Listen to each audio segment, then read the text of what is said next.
ప్రజలందరూ టీవీల దగ్గర చూస్తున్నారు పవన్ కళ్యాణ్ గారు. గౌరవ అధ్యక్షుల వారికి హృదయపూర్వక నమస్కారం. నాకు మాట్లాడే అవకాశం ఇచ్చినందుకు గౌరవ ముఖ్యమంత్రి గారికి మీకు హృదయపూర్వక నమస్కారం. నేను గవర్నర్ గారి ప్రసంగానికి మనస్ఫూర్తిగా పార్టీ తరపు నుంచి నా తరపు నుంచి మనస్ఫూర్తిగా దానికి మద్దతు తెలుపుతూ ధన్యవాదాలు తెలియజేసుకున్నాను అధ్యక్షుడు. ఇక్కడున్న ఎక్కువ మంది చాలా సీనియర్ నాయకులు, మోస్ట్ ఆఫ్ దెమ్. నాకు ఇలాంటి సెషన్స్ ఎలా ఉంటాయో నాకు తెలియదు. ఫస్ట్ టైం నేను అంటే గొడవ ఎలా ఉంటుంది అసెంబ్లీలో నాకు తెలియదు. నాకు చాలా ఆశ్చర్యం కలిగింది ఏంటంటే నేను ఇట్లాంటి గొడవలు టీవీల్లో గతంలో తెలంగాణ నరసింహన్ గారు గవర్నర్గా ఉన్నప్పుడు ఉమ్మడి రాష్ట్రం అప్పుడు గొడవలు చూశాను, టీవీలో చూసామని. అట్లీస్ట్ దానికి ఒక కారణం ఉండిందో ఇంకో 100 విభేదించే పరిస్థితులు ఉన్నాయి. ఇక్కడ విభేదించడానికి ఏముందో నాకు తెలియలేదు. నేను అనుకుంటా ఉన్నాను అసలు ఇలా ప్రవర్తించవచ్చా అని, ఇలా చేయొచ్చా అని. అంటే ఇది leaders should lead by example కదా. రాష్ట్రానికి ప్రథమ పౌరులైన గవర్నర్ గారు ఇలా ఈ స్థాయిలో ఉండి ఆయన మర్యాదపూర్వకంగా వచ్చి మన బడ్జెట్ మన రాష్ట్ర విధానాలని ఆయన ప్రవేశపెట్టి మాట్లాడుతూ ఉంటే గౌరవించే విధానం ఇదేనా అని అనిపించింది. సో నేను మనోహర్ గారితో మాట్లాడుతాను, మా సహచరులను మంత్రి మన సివిల్ సప్లైస్ మినిస్టర్ గారితో.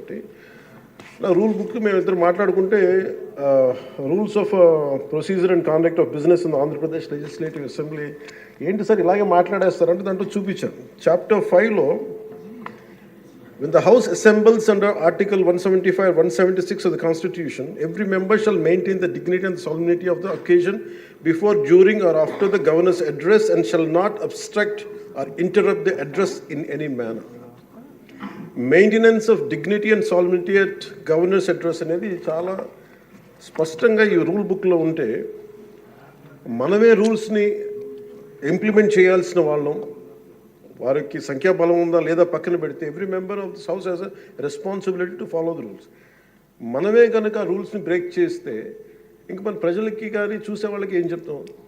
నాకు చాలా కాలం క్రితం నేను అప్పుడప్పుడు మనోహర్ గారిని అడుగుతూ ఉంటాను, సార్ అసెంబ్లీలో ఇక్కడ ఏమి గొడవలు జరిగినా ఎందుకు కేసులు పడవని. ఇక్కడ ఏమి మీకు కొట్టుకో, ఇది నేను నాకు చాలా కామన్ మ్యాన్ ఒక ఇష్యూ, ఒక ఇన్క్విజిటివ్నెస్. అండ్ నాకు పార్లమెంట్లో గొడవ జరిగినప్పుడు ఏమి ఏంటి ఇబ్బంది పెట్టేస్తారు ఏంటంటే ఇక్కడ అవేమి ఉండవు, ఇక్కడ ఇట్స్ ఫ్రీ ఫర్ ఆల్ అన్నట్టుగా మాట్లాడితే then we have more responsibility. మన మీద రూల్స్ పెట్టలేదు అంటే ఏం కేసులు పెట్టమండి. ఇదే కనుక నిన్న వాళ్ళు చేసిన గొడవే కనుక గవర్నర్ గారి మీద ఆయన సుప్రీంకోర్టు జస్టిస్గా ఉన్నప్పుడు ధైర్యం చేయగలరా, కళ్ళల్లో చూడగలరా?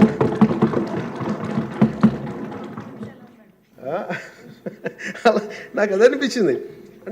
అంటే గౌరవించాల్సింది పోయి ఈ విధానం ఏంటనిపించింది.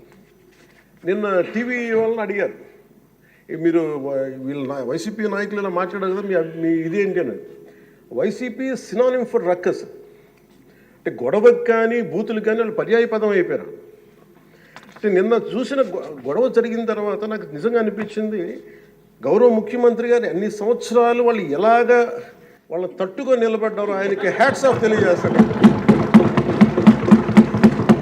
అది ఎంత గట్స్ ఉండాలి, ఎంత దమ్ము ఉండాలి, ఎంత ధైర్యం ఉండాలి. అలాగే నాకు నిన్న గొడవలు జరుగుతుంటే నాకు అనిపించింది, నాకు ఇవే గుర్తొచ్చినాయి అధ్యక్ష.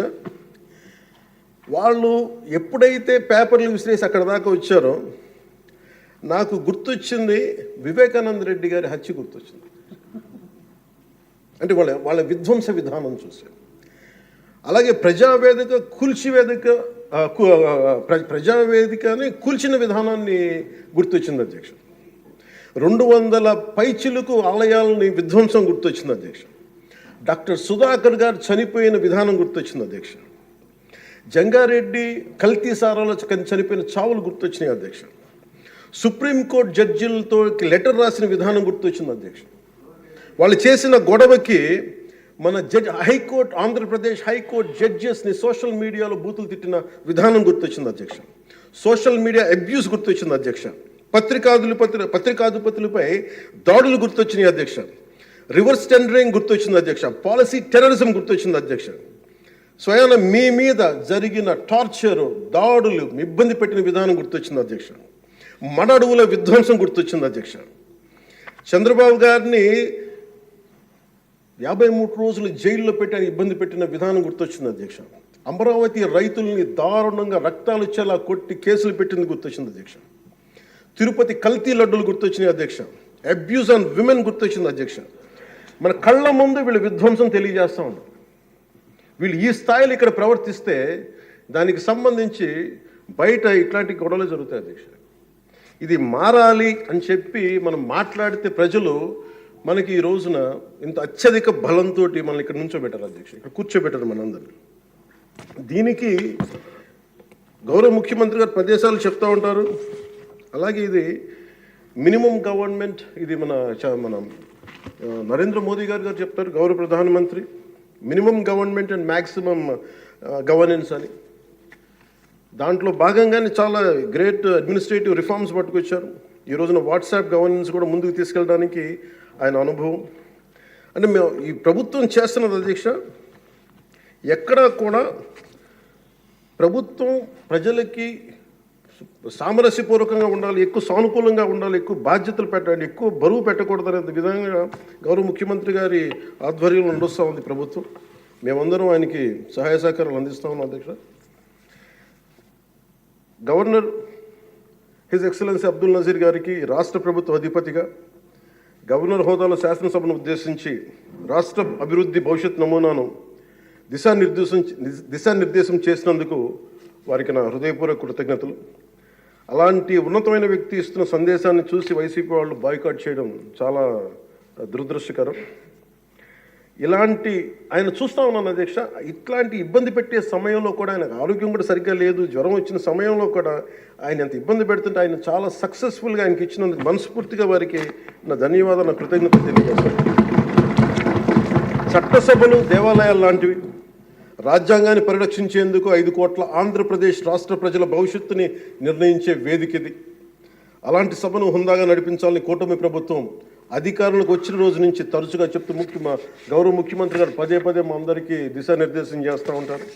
గతంలో కూడా మొదటి రోజు కూడా వారికి ఎట్లా రావాలి పెడితే లేదు మనం ఇబ్బంది పెట్టొద్దు, వాళ్ళకి 11 సీట్లు వచ్చినా కానీ పాపం వారికి ఇవ్వాల్సిన గౌరవం వాళ్ళకి ఇద్దామని చెప్పి ఏ రోజు కూడా ఇబ్బంది పెట్టి గబుక్కుని ఒక మాట అంటుంటే గౌరవ సభ్యులు కొంతమంది ఇక్కడి నుంచి అలా చెయ్యొద్దు, అలా మాట్లాడకండి అని అందరినీ చాలా సున్నితంగా మందలించారు ఆయన. ఇట్లాంటి ఉన్నప్పుడు వాళ్ళు ప్రవర్తించే విధానం చాలా బాధ అనిపించింది. మేమందరం 164 మంది సభ్యులు చాలా బాధ్యతగా వ్యవహరిస్తున్నాం అధ్యక్ష. భవిష్యత్తులో కూడా రాజ్యాంగ పరిరక్షణ, రాష్ట్ర ప్రజల సంక్షేమం, రాష్ట్ర సమగ్ర అభివృద్ధి జయంగా వ్యవహరిస్తామని సందర్భంగా గవర్నర్ గారికి శాసనసభ వేదికగా తెలియజేస్తాం. నిన్న సభలో గందరగోళం సృష్టించి సభ నుండి వెళ్ళిపోయిన 11 మంది ఎమ్మెల్యేల పార్టీకి సంబంధించిన ఎమ్మెల్సీ ప్రవర్తనని ఖండిస్తూ ఇందులో ఆ తప్పు లేనప్పటికీ కూడా గవర్నర్ గారికి ప్రభుత్వం తరఫున క్షమాపణ తెలియజేస్తాను అధ్యక్ష.